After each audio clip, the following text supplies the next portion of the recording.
Hey, hi. So this is a very quick video showing you how to use Qualtrics for our research design project. You've already designed your project, you've you've created the method section, and I'm going to show you how to implement your survey in Qualtrics if that's the survey design that you went with, and how to use Qualtrics to generate response data for your studies.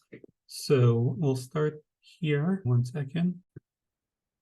Okay, so go to touro1.touro.edu and log in as you usually. Some of you might see something different on the side here. For some of you, there'll be fewer options and home will be on top. Some of you, it might look like this and have home students. Either way, if you just have home, go to home. If you have home students, go to home students and scroll down until you see the button that says Qualtrics and click on the button to get to Qualtrics. This will allow you to create an account that's affiliated with Touro, and you will be able to do what you need to do. So let's create a survey from scratch.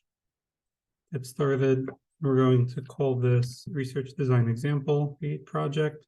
So Qualtrics has, the way it's set up is there's blocks and questions. So you can have multiple blocks in your survey, and you can also have questions in each block. Maybe I'll make a video at some other point with some of the fancier things you can do in Qualtrics, but for now, let's just do what we need to do.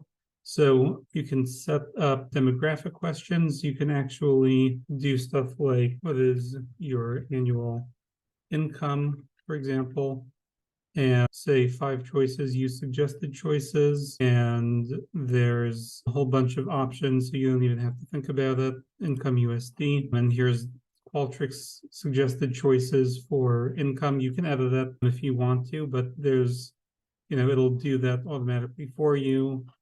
You can add, I saw they had a question for ethnicity, so let's go ethnicity, and you can use these options here. So that's one thing that you should be doing with your study, and you should have standard options. If you're doing a project for a lab, check with your lab instructor to make sure that your demographic questions are what they need to be. And if you're doing a project for research design unrelated to your lab, then you can do what I usually do and Google what's the standard practices for demographics questions. Next, so that's our demographics block, and we can just call it that so we know what it is. And then we'll add another block. So for this block, I'm going to show you how to take an existing measure and import it into Qualtrics. So I'm going to call this block PHQ9.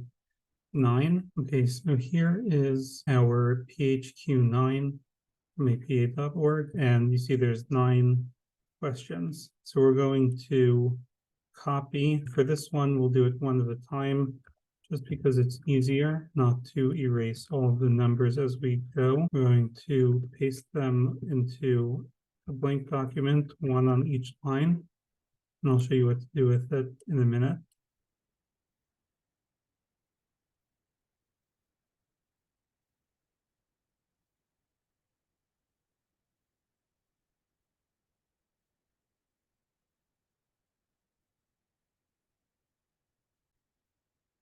Okay, so here's our 9 PHQ9 items in one blank document. So we could create one question at a time. I'll show you one way to do that. We'll make a multiple choice question, and we'll make the options not at all several days, more than half and nearly every day. So that's 4 options.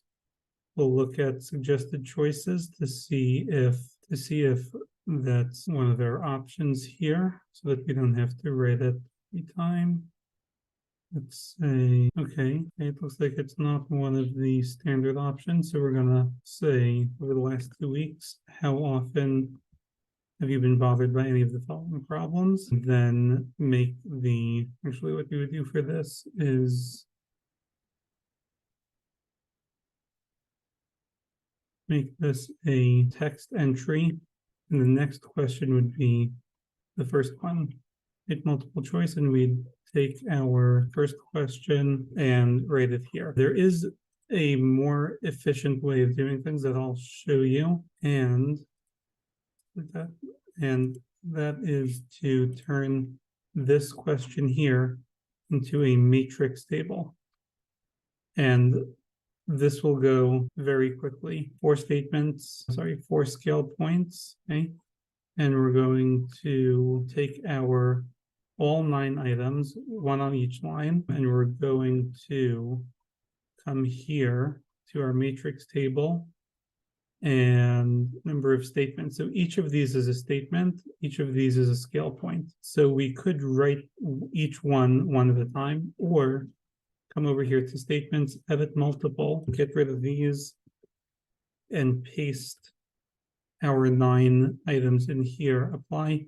And now we have our PHQ-9 here. We're going to say not at all, several days, more than half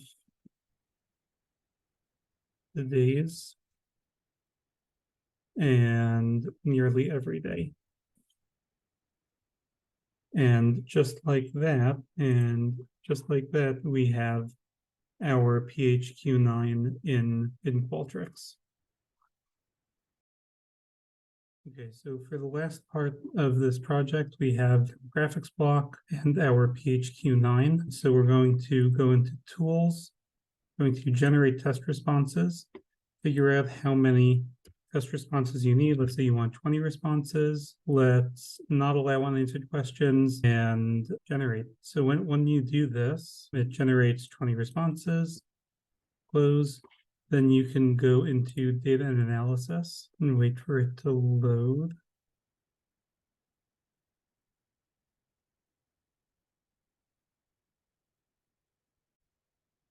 Okay, so now that the data is ready, you see here's our 20 responses, and we can play around here and say, I want to see this, I don't want to see that, and see how people answered our survey. And that's not really important. What you need to do is export the data and download it as an SPSS file, download all fields. Okay, you can ignore these options, and then you can download the data from your project, and that comes down as an SPSS file. You can use that in SPSS or Jamovie to start analyzing the data from your project. So good luck, everyone. Let me know if you have any questions, and that's about it for now.